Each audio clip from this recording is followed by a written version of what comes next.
रूस यूक्रेन जंग की। जी हां, जंग अब पोलैंड होते हुए रोमानिया तक पहुंच चुकी है। रोमानिया का दावा है कि रूस ने अपने ड्रोन से रोमानिया पर एक तरीके से हमला किया है। इधर नेटो देश रोमानिया को लेकर नेटो ने ऐलान कर दिया है कि अब वक्त आ गया है कि हम रूस का जंग में सीधा मुकाबला करें। इधर सवाल उठने लगे हैं कि पुतिन यूक्रेन के साथ साथ पोलैंड और रोमानिया से जंग क्यों करना चाहते हैं। देखिए रिपोर्ट।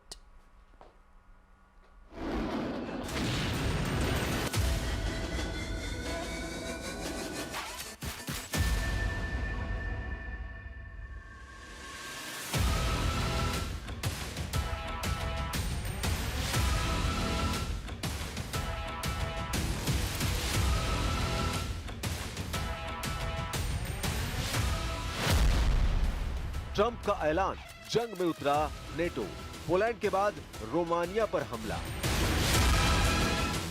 रूस यूक्रेन जंग में तीसरा विश्व युद्ध शुरू हो चुका है। पहले नेटो देश पोलैंड में 20 रूसी ड्रोन्स ने धावा बोला और अब दावा किया जा रहा है कि नेटो देश रोमानिया में रूसी ड्रोन ने 10 किलोमीटर अंदर तक घुसकर रोमानिया समेत सभी नेटो देशों में खौफ पैदा कर दिया है।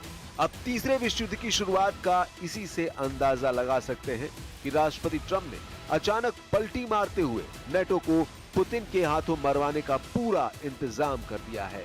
राष्ट्रपति ट्रंप ने दो टूक कहा है कि रूस के खिलाफ नेटो जंग में उतर रहा है और अब अमेरिका तभी नेटो की मदद करेगा जब नेटो देश पूरी तरह से रूस से तेल लेना बंद कर दे। यानी ट्रंप ने एक तरह से यूक्रेन युद्ध से पल्ला झाड़ लिया है और इसे अमेरिका के पूर्व राष्ट्रपति बाइडेन का युद्ध साबित कर दिया है।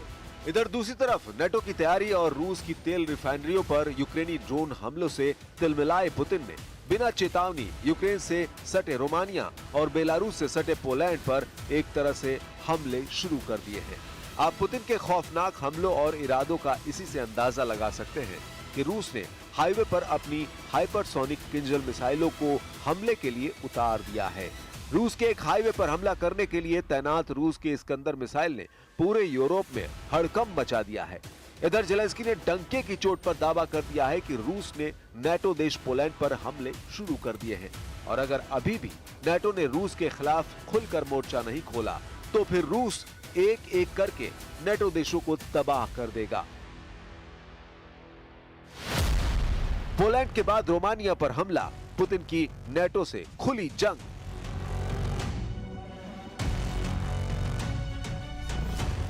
रूस यूक्रेन जंग अब रूस और नेटो जंग हो चुकी है। हम आपको पूरी डिटेल बताने जा रहे हैं, लेकिन पहले आप ये जान लीजिए रूस ने पिछले 24 घंटे में यूक्रेन पे कहां सबसे बड़ा हमला किया है। दावा किया जा रहा है कि रूस ने यूक्रेन के डोनेस्क इलाके में 300 से ज्यादा ड्रोन हमले किए हैं, जबकि पूर्वी यूक्रेन के खार्किव पर लगभग 11 क्रूज मिसाइलों से रूसी सेना ने हमले किए हैं। इसके अलावा यूक्रेन की राजधानी पर एक बार फिर से रूस ने ड्रोन और मिसाइलों से हमले किए हैं, जिससे भारी तबाही का दावा किया जा रहा है। अब आप ये जान लीजिए रूस ने यूक्रेन के साथ साथ पोलैंड और रोमानिया पर एक तरह से हमले क्यों शुरू कर दिए हैं और रोमानिया ने रूसी ड्रोन को लेकर क्या दावा किया है। आप इस वीडियो ग्राफिक से पूरा माजरा समझ लीजिए कि कैसे रूस अब रोमानिया में ड्रोन भेजकर पूरे नेटो को युद्ध के लिए खुलकर ललकार रहा है।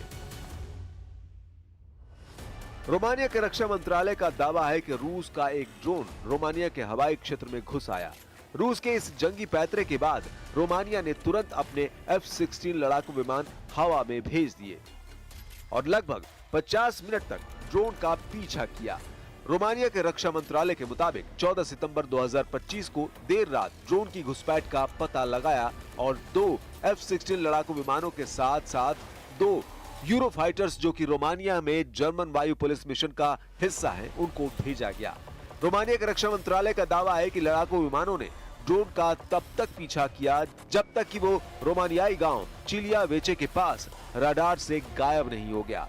रोमानिया के रक्षा मंत्री इयोनूत मोस्टेनू ने कहा कि F-16 के पायलट देश के हवाई क्षेत्र से बाहर निकलने से पहले ही ड्रोन को मार गिराने के करीब पहुंच गए थे, लेकिन तब रूसी ड्रोन बचकर निकल गया। रोमानिया के रक्षा मंत्री इयोनूत मोस्टेनू ने निजी टेलीविजन स्टेशन और चलिए फिलहाल इस बुलेटिन में इतना ही।